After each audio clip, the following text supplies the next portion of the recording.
ഇവിടെ നമ്മൾ മനസ്സിലാക്കേണ്ട ഏറ്റവും പ്രധാനപ്പെട്ട ഒരു കാര്യമുണ്ട്. എന്താണ് മുസ്ലിം സഹോദരിമാർ ഉപയോഗിക്കുന്ന ഹിജാബും സന്യാസിനികളുടെ ശിരോവസ്ത്രവും, അല്ലെങ്കിൽ അതിന് ഇംഗ്ലീഷിൽ വെയിൽ എന്നാണ് നമ്മൾ പറയാറ്, അതും തമ്മിലുള്ള വ്യത്യാസം. മുസ്ലിം സഹോദരങ്ങളെ സംബന്ധിച്ചിടത്തോളം അവരുടെ മതത്തിന്റെ ഭാഗമായി എല്ലാ സ്ത്രീകളും അത് അണിയാറുണ്ട്. പക്ഷേ സന്യാസിനികളെ സംബന്ധിച്ചിടത്തോളം അവരുടെ ശരീരത്തിന്റെ ഏറ്റവും ആകർഷകമായിട്ടുള്ള സൗന്ദര്യം നൽകുന്നതായ മുടി, അത് അവരുടെ സന്യാസം സ്വീകരിക്കുമ്പോൾ ദാരിദ്ര്യം, ബ്രഹ്മചര്യം, അനുസരണം എന്നീ പുണ്യങ്ങളോട് ചേർത്ത് ഈ ലോകത്തിൻ്റെതായിട്ടുള്ള എല്ലാ സുഖങ്ങളും സന്തോഷങ്ങളും സന്യാസിനി എന്ന നിലയിൽ പരിത്യജിക്കുന്നതിന്റെ ഭാഗമായിട്ട് ഇവരെന്ത് ചെയ്യും? ഈ മുടി മുറിക്കും. അവരുടെ ഏറ്റവും സുന്ദരമായിട്ടുള്ള ആ മുടി അവർ നശിപ്പിക്കുകയാണ്. ഈശോയെ പ്രതി സമൂഹത്തിന് നന്മ ചെയ്യാൻ ഇറങ്ങാൻ വേണ്ടി ഇവര് എടുക്കുന്ന ത്യാഗത്തിന്റെ ഒരു സാക്ഷ്യം കൂടിയാണിത്. അവരത് കളഞ്ഞതിന് ശേഷം ഈ തലയാണ് അവര് വെയിലിട്ട് മറയ്ക്കുന്നത്. ആ സന്യാസിനികളെല്ലാവരും അവരുടെ മുടി മുറിച്ചതിന് ശേഷമാണ് ഇത് ചെയ്യുന്നത്. ഓക്കെ, അങ്ങനെ വരണമെന്നുണ്ടെങ്കിൽ നാളെ മുതൽ നമ്മുടെ മുസ്ലിം സഹോദരിമാരൊക്കെ മുടി മുറിച്ച് ഈ സന്യാസിനികളെ പോലെ വെയിലിട്ട് വരുമോ? ഇല്ല. കുട്ടികൾ എന്ന നിലയിൽ അവരുടെ യൂണിഫോം അവർ ധരിക്കട്ടെ. സന്യാസിനികൾ എന്ന നിലയിൽ അവരുടെ യൂണിഫോമാണ് അവരിട്ടിരിക്കുന്നത്, അത് അവരും ധരിക്കും. കുട്ടികൾക്കിടയിൽ നിറത്തിന്റെ പേരിലോ പണത്തിന്റെ പേരിലോ ഒന്നും ഒരു വ്യത്യാസം ഉണ്ടാകാതിരിക്കാൻ വേണ്ടിയിട്ടാണ് സ്കൂളുകളിൽ കൃത്യമായ യൂണിഫോം പ്രിസ്ക്രൈബ് ചെയ്തിരിക്കുന്നത്. അത് എഴുതി കൊടുത്ത് ഒപ്പിട്ടതിന് ശേഷമാണ് അവിടെ ആളുകൾ ചേരുന്നത്. അത് ക്രിസ്ത്യൻ മാനേജ്മെന്റ് ആണ്. അതിന് ക്രിസ്തീയമായിട്ടുള്ള രീതികൾ ഉണ്ടാകുമെന്നത് ഉറപ്പാണ്. ഒരിക്കലും ക്രിസ്തീയ മാനേജ്മെന്റിൽ പഠിച്ചതുകൊണ്ട് ഒരു കുട്ടിയും ക്രിസ്ത്യാനിയായിട്ട് മാറിയിട്ടില്ല എന്ന് ഞാൻ ഉറച്ചു വിശ്വസിക്കുന്നു. പള്ളുരുത്തിയിലെ സെന്റ് റീത്താസ് സ്കൂളുമായി ബന്ധപ്പെട്ട ഹിജാബ് വിഷയത്തിൽ പല ന്യായീകരണങ്ങളും പല അഭിപ്രായ പ്രകടനങ്ങളും നമ്മൾ കണ്ടു. ഇപ്പോ ഈ പറയുന്ന അച്ഛൻ, ഈ പറയുന്ന തിരുവസ്ത്രമിട്ട വിദ്വാൻ, ഈ മാനിദേഹം പുതിയ ന്യായീകരണം നടത്തിയിരിക്കുകയാണ്. എവിടെയാണ്? ഗുഡ്നസ് ന്യൂസിലൂടെയാണ് ന്യായീകരണം ഇറക്കിയിരിക്കുന്നത്. എന്താണ് ന്യായീകരണം? കന്യാസ്ത്രീകൾ തലയിലണിയുന്ന ശിരോവസ്ത്രവും ഈ പറയുന്ന കുട്ടി അല്ലെങ്കിൽ മുസ്ലിങ്ങൾ ധരിക്കുന്ന ഹിജാബും തമ്മിലുള്ള വ്യത്യാസമാണ് ഈ പറയുന്ന അച്ഛൻ കാണിക്കുന്നത്, അല്ലെങ്കിൽ അതിനെ സമർത്ഥിക്കാൻ നോക്കുന്നത്. ഇതിനെ സമർത്ഥിച്ചുകൊണ്ട് അച്ഛൻ അവസാനം പറഞ്ഞു വെക്കുന്നത് എന്താണ്? അതുകൊണ്ട് കന്യാസ്ത്രീകൾ ഉപയോഗിക്കുന്ന വസ്ത്രം അവർ ധരിക്കട്ടെ, കുട്ടികൾ ഉപയോഗിക്കുന്ന വസ്ത്രം അവർ ധരിക്കട്ടെ എന്നുള്ളതാണ്. ഇവിടെ ഈ പറയുന്ന അച്ഛനോട് ചില കാര്യങ്ങൾ പറയാനുണ്ട്. അതിൽ അച്ഛൻ ആദ്യം പറഞ്ഞു വെച്ച കാര്യം, മുസ്ലിം സ്ത്രീകൾ തല മറക്കുന്നത് അവരുടെ മതം പറഞ്ഞതുകൊണ്ടാണ് എന്നുള്ളതാണ്. അത് തന്നെയാണ്. മുസ്ലിം സ്ത്രീകൾ അവരുടെ തല മറക്കുന്നത് അവരുടെ മതം പറഞ്ഞതുകൊണ്ട് തന്നെയാണ്. ഈ കുട്ടികൾ എന്ന് പറയുമ്പോൾ ആരാണ് കുട്ടികൾ എന്നുള്ള ചോദ്യങ്ങൾ പലപ്പോഴും വരാറുണ്ട്. ഏത് പ്രായത്തിലുള്ളവരെ ആരെയൊക്കെ നമുക്ക് കുട്ടികളായി പരിഗണിക്കാൻ കഴിയുമെന്നുള്ളതാണ്. അതുകൊണ്ട് അത്തരത്തിൽ കുട്ടിയാണ് എന്ന് തോന്നുന്ന ഒരു കുഞ്ഞിനോടും നീ ഹിജാബ് ഇടണമെന്ന് ഇസ്ലാം നിർബന്ധം പിടിച്ചിട്ടില്ല. അത് കുട്ടി എന്നുള്ള രീതിയിൽ നിന്ന് മാറിക്കഴിയുമ്പോഴാണ് അവരോട് ഹിജാബ് നിർബന്ധമാക്കുന്നത്, തല മറക്കൽ നിർബന്ധമാക്കുന്നത്. ഇത് മതം പറഞ്ഞത് തന്നെയാണ്. മതം പറഞ്ഞതുകൊണ്ട് തന്നെ, ഇസ്ലാം പറഞ്ഞതുകൊണ്ട് തന്നെയാണ് തല മറക്കുന്നത്. ഇസ്ലാം നിർബന്ധമായി അത് മറക്കണമെന്ന് പറഞ്ഞതുകൊണ്ടാണ്. രണ്ടാമത്തെ കാര്യം എന്ന് പറയുന്നത്, ഈ പറയുന്ന കന്യാസ്ത്രീകളുടെ ശിരോവസ്ത്രത്തെക്കുറിച്ച് അച്ഛൻ പറഞ്ഞ കാര്യമാണ്. കന്യാസ്ത്രീകൾ അവരുടെ ശിരോവസ്ത്രം അണിയുന്നത് അവർ സന്യസിക്കുന്നതിന്റെ ഭാഗമായിട്ടാണ് എന്ന് പറയുന്നുണ്ട്. ഈ സന്യസിക്കുന്നതിന്റെ ഭാഗമായിട്ട് അവർ ചെയ്യുന്ന ത്യാഗം, അവർ ചെയ്യുന്ന ബ്രഹ്മചര്യം, അവർ അനുഷ്ഠിക്കുന്ന ദാരിദ്ര്യം. എനിക്ക് തോന്നുന്നില്ല ഈ ക്രൈസ്തവരുടെ കൂട്ടത്തിൽ ഇന്നും ഉടുതുണിക്ക് മറുതുണിയില്ലാത്ത ഒരുപാടധികം ക്രൈസ്തവ വിശ്വാസികൾ നമ്മുടെ കേരളത്തിൽ ഉള്ളപ്പോൾ ഒരു തിരുവസ്ത്രം അണിഞ്ഞിട്ട് ദാരിദ്ര്യം അനുഭവിക്കുന്ന ഓരോറ്റ വ്യക്തിയും കേരളത്തിലെന്ന് മാത്രമല്ല ലോകത്തെവിടെയുമില്ല. ഈ ലോകത്തെ ഉള്ള ക്രൈസ്തവരിൽ ഏറ്റവും അധികം സുഖലോലുപതയും എല്ലാവിധ സജ്ജീകരണങ്ങളും സന്നാഹങ്ങളും എല്ലാവിധ ഫെസിലിറ്റികളും എല്ലാം കൊണ്ടു നടക്കുകയും അനുഭവിക്കുകയും ചെയ്യുന്നവർ ഈ തിരുവസ്ത്രമിട്ടവരാണ്. ഈ തിരുവസ്ത്രമിട്ടവർ ഒരിക്കലും എവിടെയും ഒരു ദാരിദ്ര്യവും അനുഭവിക്കുന്നത് ഞാൻ കണ്ടിട്ടില്ല, നിങ്ങൾ ആരും കണ്ടിട്ടുണ്ടാവില്ല. വാസ്തവം അതാണ്. അത് അവിടെ നിൽക്കട്ടെ. അത് ഈ കന്യാസ്ത്രീ വിഷയവുമായി അല്ലെങ്കിൽ പൗരോഹിത്യവും ഈയുമായി ബന്ധപ്പെട്ട കാര്യങ്ങളാണ്. ചർച്ചകൾ വഴി മാറ്റേണ്ട കാര്യമില്ല. പിന്നെ പറയുന്നത്, സന്യാസം സ്വീകരിക്കുന്നതിന്റെ ഭാഗമായിട്ട് തലമുടി മുറിച്ചു, അതുകൊണ്ട് തലമുടി മുറിച്ചിട്ടാണ് തല മറക്കുന്നത് എന്നുള്ളതാണ്. എൻ്റെ പ്രിയപ്പെട്ട ഈ പിതാവിനോട് എനിക്ക് പറയാനുള്ളത്, പ്രിയപ്പെട്ട പിതാവ് എന്ന് പറയുമ്പോൾ എന്നെ ജനിപ്പിച്ച എൻ്റെ തന്ത എന്നല്ല ഞാൻ ഉദ്ദേശിച്ചത്. സാധാരണ നമ്മൾ ഇത്തരത്തിൽ ഈ തിരുവസ്ത്രമിട്ട ആ, ആ, ആ, പുരുഷന്മാരെ നമ്മൾ ഫാദർ, പിതാവ് എന്നൊക്കെയാണല്ലോ അഭിസംബോധന ചെയ്യുന്നത്. അതുകൊണ്ടാണ് അങ്ങനെ അഭിസംബോധന ചെയ്തത്. ഈ പിതാവിനോട് എനിക്ക് പറയാനുള്ളത്, നിങ്ങൾ എന്തിനു വേണ്ടിയാണോ സന്യാസം സ്വീകരിച്ചത്, സന്യാസം സ്വീകരിച്ചത് ക്രിസ്ത്യാനിറ്റി അത് പറഞ്ഞതുകൊണ്ട്, ദൈവത്തിൻ്റെ മണവാട്ടിയാവാൻ വേണ്ടി മതം അത് പറഞ്ഞതുകൊണ്ട്, ദൈവം ഈ പറയുന്ന യേശു ക്രിസ്തു ദൈവമാണെന്നും ആ ദൈവം പറഞ്ഞതുകൊണ്ട് മാത്രമാണ് ഈ പറയുന്ന ഈ പൗരോഹിത്യവും ഈ സന്യാസവും സ്വീകരിക്കാൻ നിങ്ങൾ തയ്യാറായിട്ടുള്ളത്. അപ്പോൾ അത് പറഞ്ഞിരിക്കുന്നത് മതമാണ്. ആ മതം പറഞ്ഞതുകൊണ്ടാണ് സന്യാസം സ്വീകരിച്ചത്. ഈ പറയുന്ന തലമുടി കട്ട് ചെയ്തത് അതിനു വേണ്ടിയിട്ടാണ്, ബ്രഹ്മചര്യം ഉണ്ടാക്കാൻ വേണ്ടിയിട്ടാണ് തല മറച്ചത്. അല്ലേ അല്ലേ അപ്പോ നിങ്ങൾ വിശുദ്ധി ഉണ്ടാക്കാൻ വേണ്ടിയിട്ടാണ് ഈ പൗരോഹിത്യം സ്വീകരിക്കുന്നത്. അല്ലെ, പൗരോഹിത്യം സ്വീകരിച്ചവർ സന്യാസിമാരാണ്, അവർ ബ്രഹ്മചാരികളാണ്, അവർ വിശുദ്ധിയുള്ളവരാണ്. ഇസ്ലാമിന്റെ കാഴ്ചപ്പാട് എന്താണെന്ന് അച്ഛൻ അറിയാമോ? ഇസ്ലാമിന്റെ കാഴ്ചപ്പാട്, ഇസ്ലാമിലെ സ്ത്രീകളെല്ലാവരും വിശുദ്ധിയുള്ളവരാവണം, വിശുദ്ധിയുള്ളവരാണ്. അതുകൊണ്ടാണ് ഇസ്ലാമിലെ സ്ത്രീയോട് ഈ പറയുന്ന മതം, ഈ പറയുന്ന ഇസ്ലാം നിങ്ങൾ തല മറക്കണം എന്ന് പറഞ്ഞത്. പിന്നെ അച്ഛൻ ചോദിക്കുന്നുണ്ട്, നിങ്ങൾ നാളെ മുതൽ തലമുടി കട്ട് ചെയ്തിട്ട് തല മറച്ചിട്ട് വരുമോ എന്ന്. എൻ്റെ അച്ഛോ, കാര്യങ്ങൾ മനസ്സിലാക്കണം, കാര്യങ്ങൾ മനസ്സിലാക്കണം.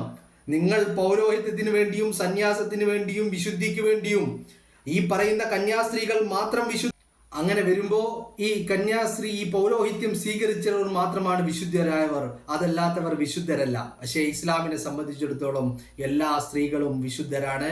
ആ വിശുദ്ധരായ സ്ത്രീകൾ അവരുടെ സൗന്ദര്യം, മുടി എന്ന് പറയുന്നതും ഈ സ്ത്രീകൾക്ക് ജന്മനാ ലഭിച്ചിരിക്കുന്ന എല്ലാ കാര്യങ്ങളും അവരുടെ സൗന്ദര്യത്തിന്റെ ഭാഗമായിട്ട് ലഭിച്ചിരിക്കുന്നതെല്ലാം അത് അവൻ്റെ ഭർത്താവിന് വേണ്ടിയിട്ടുള്ളതാണ്. ആ ഭർത്താവിന് മാത്രം കാണിക്കാനുള്ളതാണ്, അതല്ലാതെ നാട്ടുകാരെ കാണിക്കാനുള്ളതല്ല. അതുകൊണ്ടാണ് പൊതുസമൂഹത്തിന് മുന്നിലാണ് ഈ പറയുന്ന ഹിജാബും തലമറക്കലും ബാക്കിയുള്ളതൊക്കെ വരുന്നത്. ഭർത്താവിൻ്റെ മുന്നിൽ ഈ പറയുന്ന ഹിജാബ് വേണ്ട, ഈ പറയുന്ന തലമറക്കൽ വേണ്ട, ഒന്നും വേണ്ട. അതുകൊണ്ട് അച്ഛൻ പറയുന്നത് ന്യായീകരണങ്ങൾ പലതുണ്ടാവാം അച്ഛന്. പക്ഷേ ഞാൻ തറപ്പിച്ചു പറയുന്നു അച്ഛോ, ഈ പറയുന്ന സെന്റ് റീതാസ് സ്കൂളിലെ ഈ പറയുന്ന സിസ്റ്റർ ഹെലീന നടത്തിയിരിക്കുന്നത് തിരുവസ്ത്രമിട്ടുകൊണ്ട് സാത്താന്റെ പ്രവൃത്തിയാണ് സിസ്റ്റർ ഹെലീനയിൽ നിന്നും ഉണ്ടായിരിക്കുന്നത്.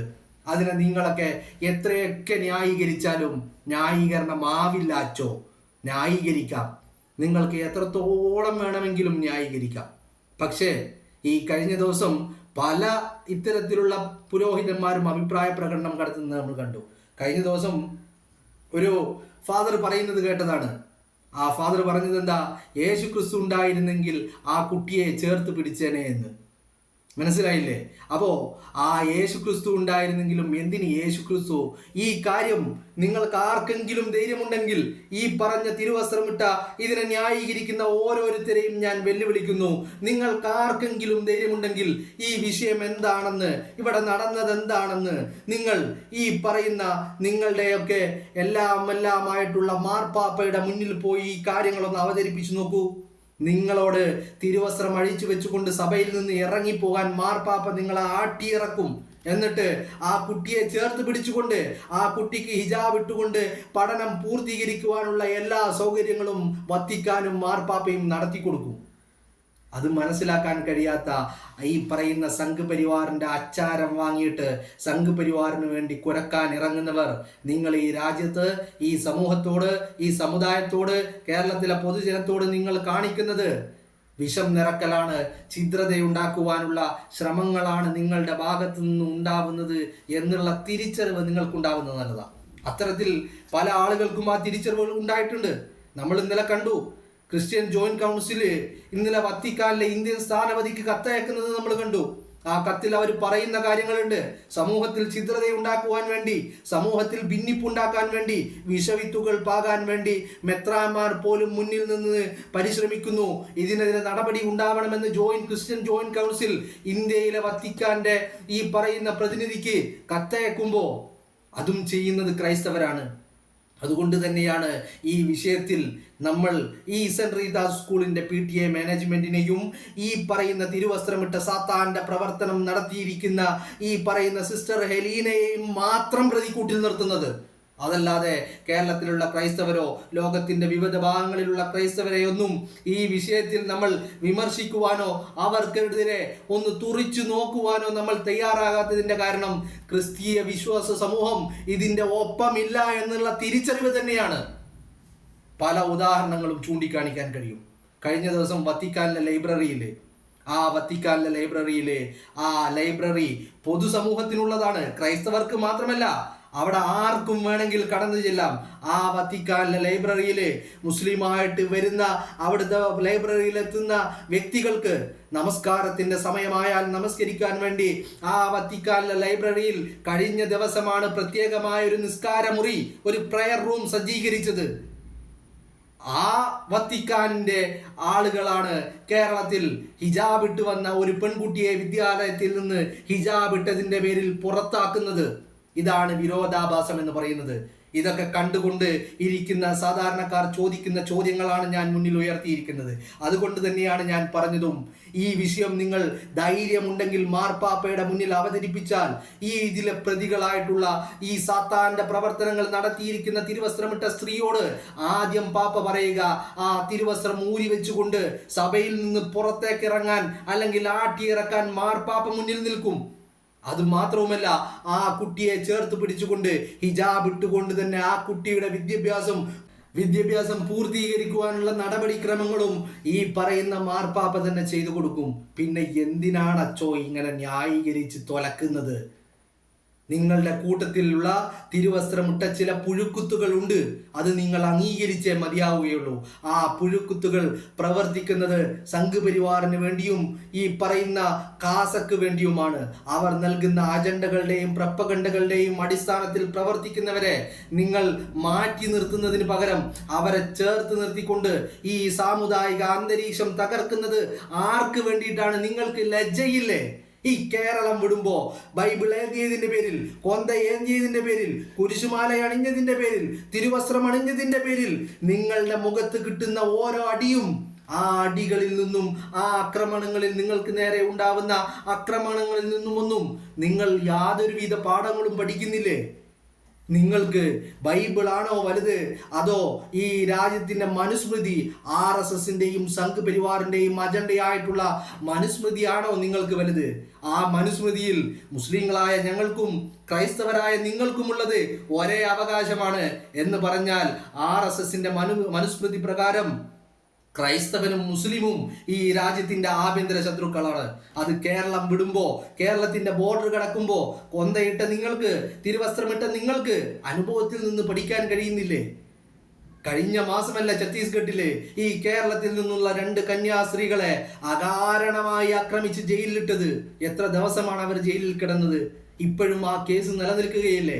അത് കഴിഞ്ഞിട്ടും ഈ കേരളത്തിന്റെ മണ്ണിൽ നിന്നുള്ള പല പാതിരിമാർക്കും ഈ പുരോഹിതന്മാർക്കും ഈ കേരളത്തിന് പുറത്തുള്ള പല സ്ഥലങ്ങളിൽ നിന്നും ഈ പറയുന്ന ആക്രമണങ്ങൾ നേരിടേണ്ടി വന്നില്ലേ? എന്നിട്ടും പാഠം ഉൾക്കൊള്ളാൻ കഴിയാത്ത നിങ്ങൾ ആർക്ക് വേണ്ടിയിട്ടാണ് ഈ കേരളത്തിന്റെ സാമുദായിക അന്തരീക്ഷത്തെ തകർക്കാൻ ശ്രമിക്കുന്നത്?